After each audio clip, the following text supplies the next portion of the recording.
Good evening. You're watching Point Blank here at KTN News, and we are shooting from the Nairobi Serena. On the 13th of March 2020, Point Blank producer Paloma Gatabaki joined her family and friends in laying to rest her uncle Dr. Samuel Mundati Gatabaki at his Muirudhi home in Fourways Junction Estate off of Kiambu Road after a long battle bravely borne with Parkinson's disease. Dr. Gatabaki had recently celebrated his 51st wedding anniversary with his wife Nancy Wanja. Together they had two children, Susan Wangari and Beatrice Gadhoni, a son-in-law Elijah Nyambura, and grandchild Jaden Mundati. Dr. Gatabaki was the first African to attain a doctorate degree in the statistics specialization from a prestigious university. After a spell teaching statistics at the then Nairobi University College upon his return to Kenya in 1968, Dr. Gatabaki would be recruited by the fast-expanding Industrial and Commercial Development Corporation, ICDC, to head its project department. Among the companies that he helped incubate, nurture and financially empower were the Firestone East Africa and the Kenya Wine Agencies. Dr. Gatabaki was the older brother of 18 siblings. Among them, Paloma's father, Honorary Njehu Gatabaki, the two-time former MP for Githunguri and former chairman of the Capital Markets Authority, Kungu Gatabaki. He counted as his brothers-in-law de facto Jubilee Vice Chairman Honorary David Murade and former Amagoro MP, Honorary Albert Ekirapa. He fondly called the Deputy Chief of Staff, Legal, Constitutional and Legislative Affairs Head, Executive Office of the President, Nje Muturi, who is married to his niece Natasha, his son. Known for his infectious charm and exuberant love for family and friends, including Point Blank host Tony Gashoka, Dr. Gatabaki will be fondly remembered and missed by all who knew him. We at Point Blank, KTN News and the Standard Group condole with Paloma, her aunt Nancy, cousins Susan, Beatrice and Elijah, nephew Jaden and the entire Gatabaki family. The generation of power, electricity, is become a critical human right in modern society.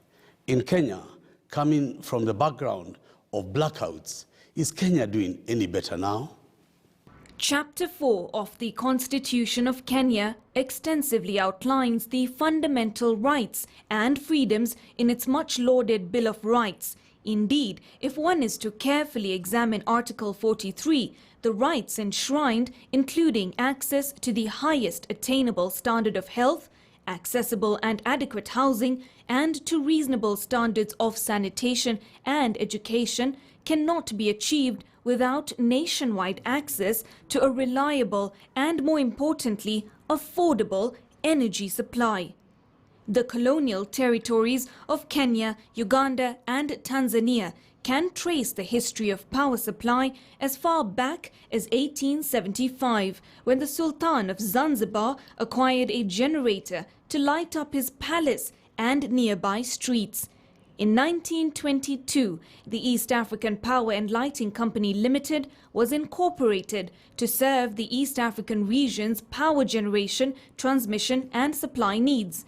With the breakup of the original East African Common Market, however, and EAP&L's operation confined to Kenya, the organization was in 1983 renamed the Kenya Power and Lighting Company Limited. Over the next 2 decades, Kenyans were subjected to haphazard, unreliable and costly energy, including crushingly punitive power rationing programs. In 1996, following the unfreezing of donor funding for the energy sector, the Kenyan government embarked on the first wave of energy sector reform. The tough conditions imposed included splitting the monolithic firm into Kenya Generation Company and Kenya Power, and through the Electric Power Act of 1997, the establishment of an Independent Electricity Regulatory Board, ERB. Effective sector reform would, however, not be achieved until 2002, with President Mwai Kibaki championing a complete overhaul through locally developed policies, resulting in the notable 2006 Energy Act. The separation of policy from regulation, the split of generation from transmission and distribution, resulted in increased electricity access to over half of the population.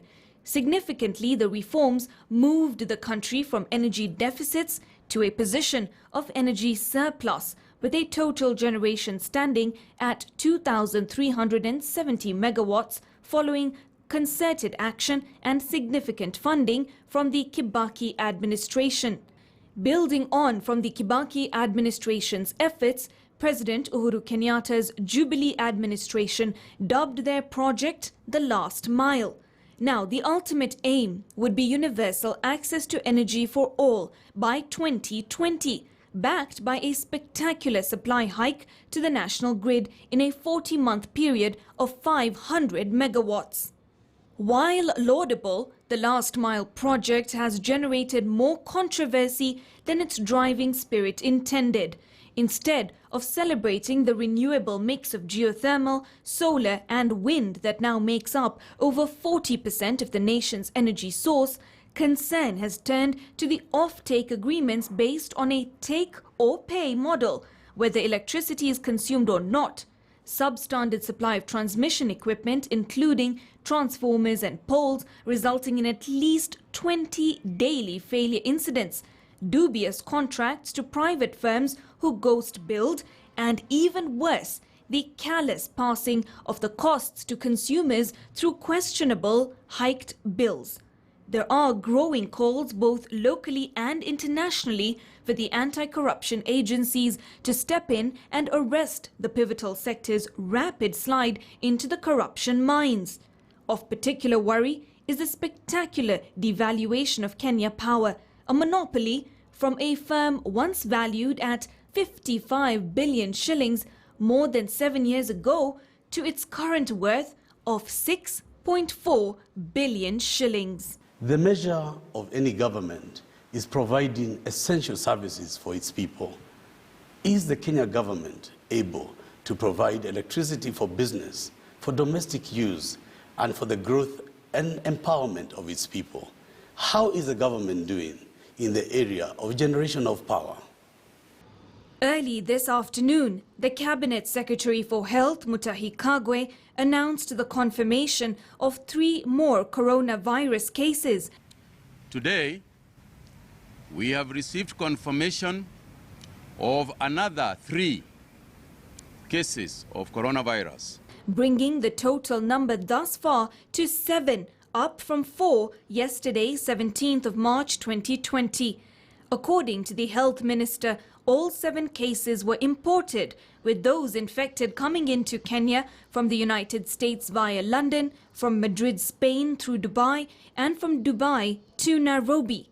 With the 7th confirmed COVID-19 case, Kenyans are eerily coming to terms with the worst existential threat to their well-being, possibly since the post-election 2007 violence. On Sunday, 15th of March 2020, President Uhuru Kenyatta outlined a raft of measures to combat the pandemic that has now swept across the globe at rapid speed. The raft of measures include the suspension of travel for all persons coming into Kenya from any country with reported coronavirus cases, save for Kenyan citizens and any foreigners with valid residence permits, provided they proceed on self-quarantine or to a government-designated quarantine facility. Suspension and closure of all learning institutions, day and boarding, with students returning to their homes by the end of this week. Employers were also encouraged to allow their employees to work from home, the exception being those working in critical or essential services. In line with Kenyatta's recommendation to avoid places of worship and minimize attendance at social gatherings, the church led by PCEA and the ACK announced the suspension of Sunday services, weddings and funerals, with the latter limited to immediate family following special clearance. As the majority of Kenyans heed the president's directive, the question has now turned to the capacity and capability of utility service providers, principally electricity and water supply. Can Kenya Power guarantee an uninterrupted supply of electricity to all health centres designated as quarantine facilities, the likes of Kenyatta National Hospital and Mbagathi? Will Kenyans now be quartered in their homes for at least a month experience power blackouts, given that domestic consumption is bound to substantially increase? And will Kenya Power consider reducing, indeed suspending, the collection of power bills until the crisis is declared contained and over? What is the cost of power? Is it too expensive? Is it reasonable? In order to look at the quagmire between government and the people, the provision of these essential services, Point Blank and KTN News have sought out to speak to the guru of it all, Engineer Njoroge, the permanent secretary in charge of the Ministry of Energy, is here to talk to us and explain what the government is doing or failed to do so. But before I speak to my brother, Engineer Njoroge, what has he been up to before?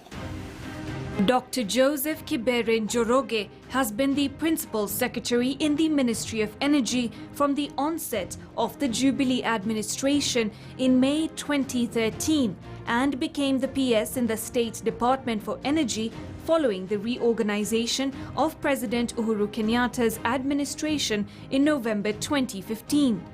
Dr. Njoroge, who holds a first-class honours degree in electrical engineering, Master of Business Administration with a major in strategic management, and a Doctor of Philosophy in strategic management, all from the University of Nairobi, has extensive experience in leadership and management at policy, business and operation levels.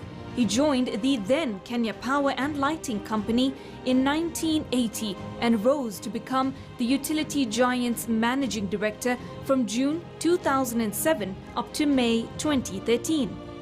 Under his stewardship, Kenya Power transformed from a moribund and dilapidated monopoly, more known for crippling power shortages and arbitrarily high electricity bills, to a firm capable of producing quality and reliable power supply, and more than double the households connected to the national grid since independence under the Energy Sector Recovery Project. As a result of his demonstrated record and commitment to public service and national development, Dr. Joseph Kibere Njoroge was awarded the Member of the Burning Spear by President Mwai Kibaki in 2009 and the Chief of the Burning Spear in 2015 by President Uhuru Kenyatta. The 63-year-old is a chartered electrical engineer, a member of the Institution of Engineering and Technology UK, a registered consulting engineer, a fellow of the Institution of Engineers of Kenya, and a member of the Institute of Directors, Kenya.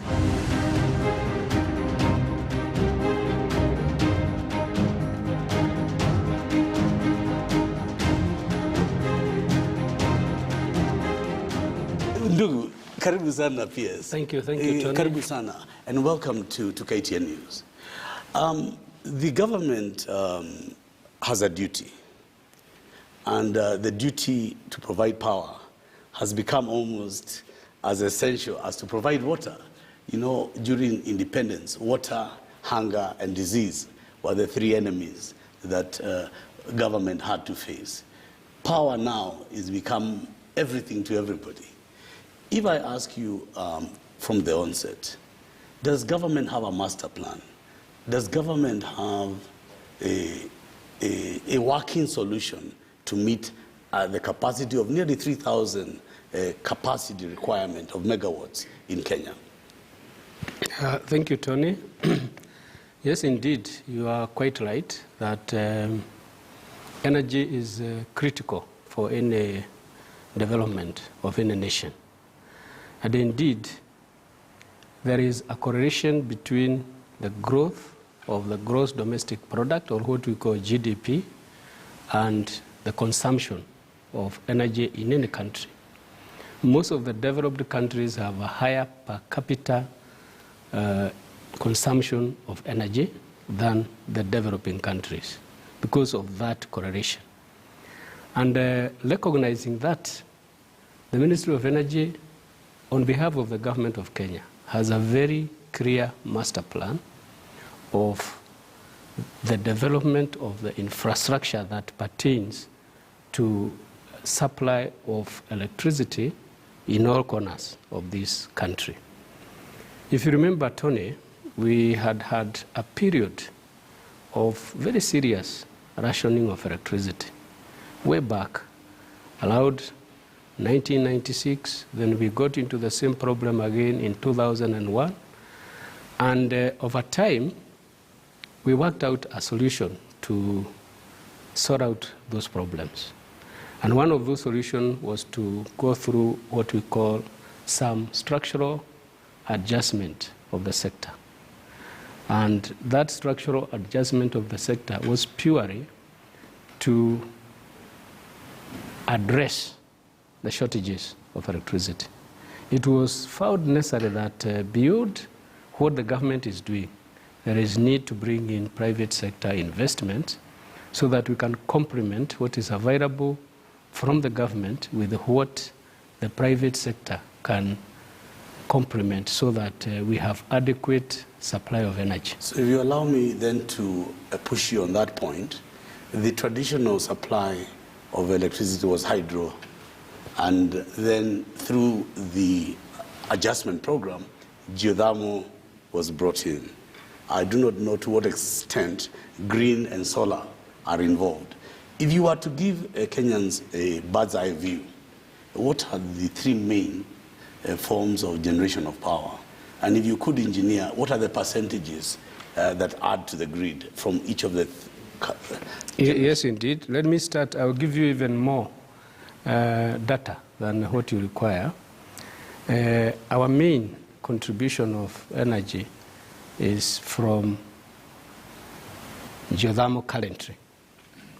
Traditionally, we have had hydro dominant in the mix, but recently it has been overtaken by geothermal, and the current capacity of geothermal is about 30%. Hydro is also just about 29%, so there isn't really much difference between the capacity of hydro and the capacity of geothermal. Then we've got about 20%, which is about thermal. We've got wind, about 13%. We've got slight percentage of solar, which is just barely about 1%. So predominantly, our energy comes from geothermal, hydro, then wind. And in terms of uptake of energy, it is not thermal that is the number 3. Thermal is actually the last. And this is simply because of cost. When we are creating a mix of energy, we consider the cost of that energy based on the source. Hydro is currently the lowest in terms of cost, followed by geothermal, then wind, and finally, of course, solar is very little in terms of its So, Engineer, if you allow me, I'll come more substantially on the issue of cost of both generation and retail. But I want to talk about sustainability, because as you develop an energy policy, certainly in the first world, the first thing you look at is what is sustainable, what is not subject to weather, what is not subject to volatility. So my question is, of the three, what is the government's priority to invest in what is sustainable, reliable, and dependable? That is exactly what I wanted to say before, before you interrupted What is point me. blank? What I wanted to say is capacity that prevails in the market is not the determinant of the mix. I said that geothermal contributes, I mean, in terms of capacity, it's about 30%. But in terms of uptake, utilization, it's about 50%. Then we've got hydro, which is again also about 30%. But because of the vagaries of weather, because of the periodic times of the dry season, we don't get as much in terms of its contribution. It's about 30%. Hydro, because of water. Because of not because of cost, but mainly because of the vagaries of weather, weather patterns. And then, of course, the wind gives us about 12%. If you add that, you'll see you get about 92%. Then we got solar, about 1%, 93%. So thermal, which is about 20% in terms of capacity, just gives us about 7%. So in a nutshell, what is critical in terms of meeting the government's expectations, the citizens' needs, is the uptake of more development of geothermal. And that is the space that we have been operating on, purely because geothermal is, first of all, renewable. It is an indigenous source, mainly prevalent around the Rift Valley. And in terms of cost, it's also fairly cost-effective compared to other sources of energy. So our master plan is mainly dominated by geothermal. And that is the reason why, while KenGen is the one that develops and also generates geothermal power, mainly, we got KenGen, and then we also got an independent power producer, one, who does about 150 megawatts of that 820 megawatts, which is the uptake of geothermal.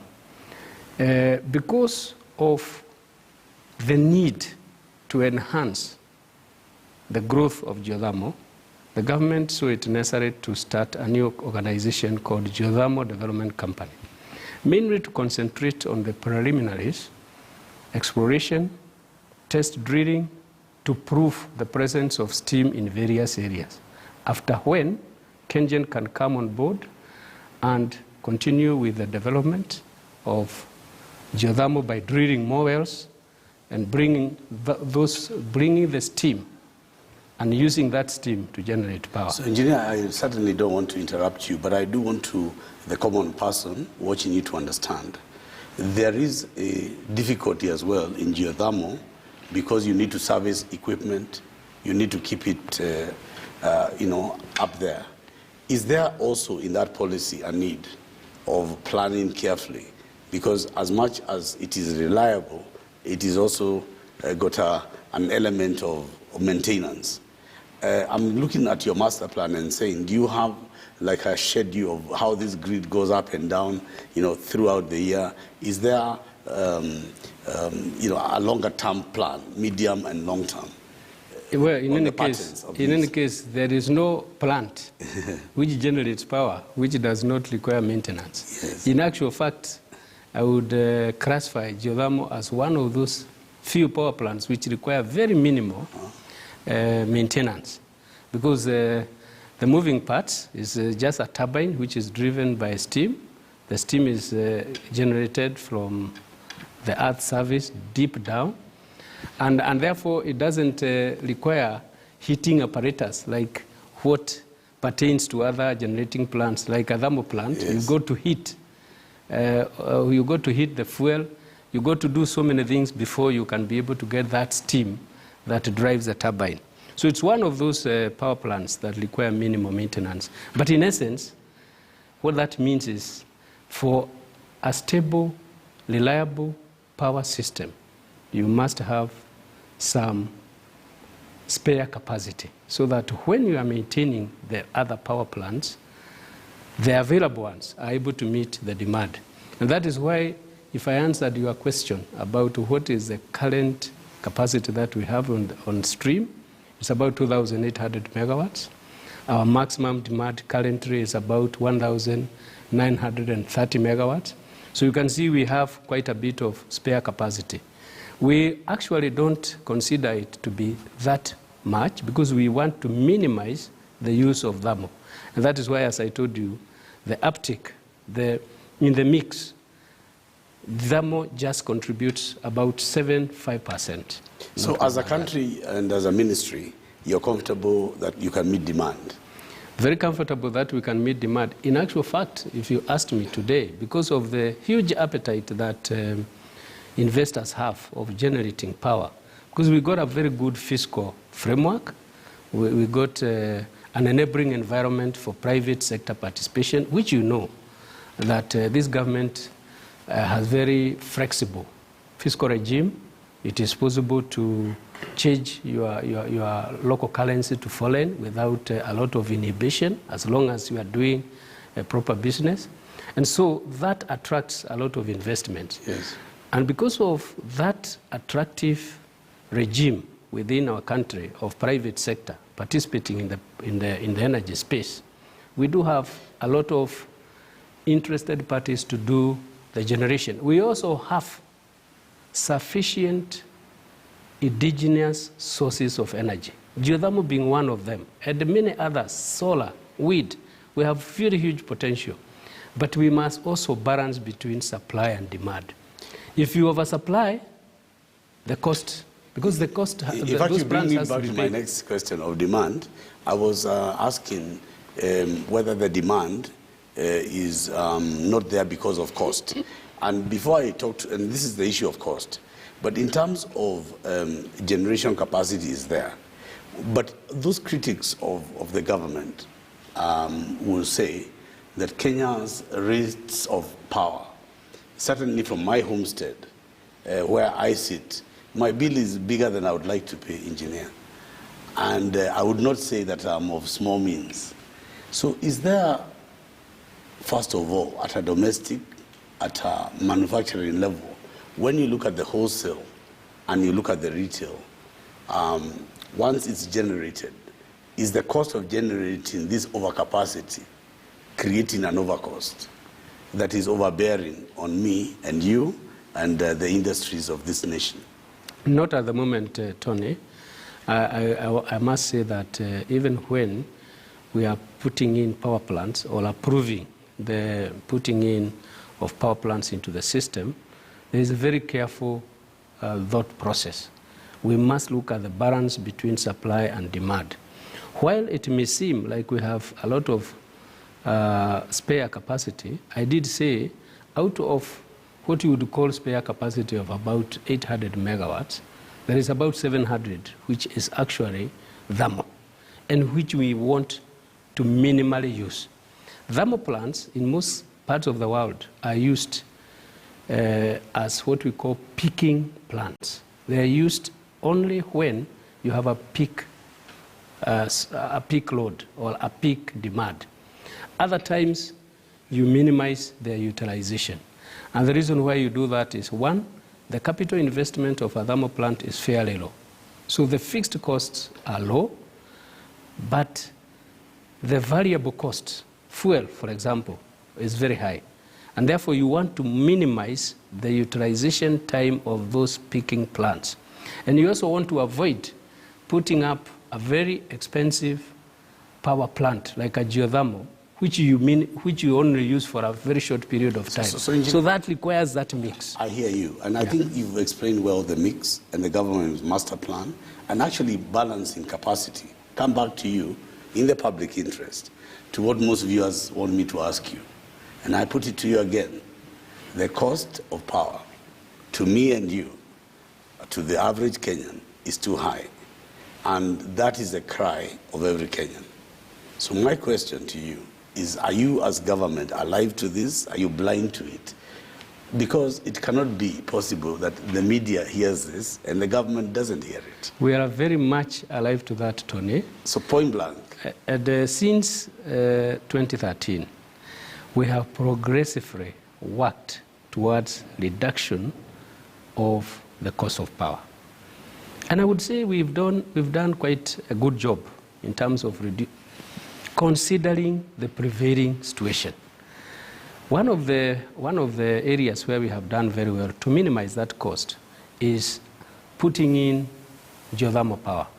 I think in the next 1 month or so, we'll be putting an additional 140 megawatts of geothermal power. In addition to several power plants that we have put of geothermal since the year 2013, I think we'll be now totaling almost 500 megawatts, which we have put to mitigate overutilization of thermal power plants.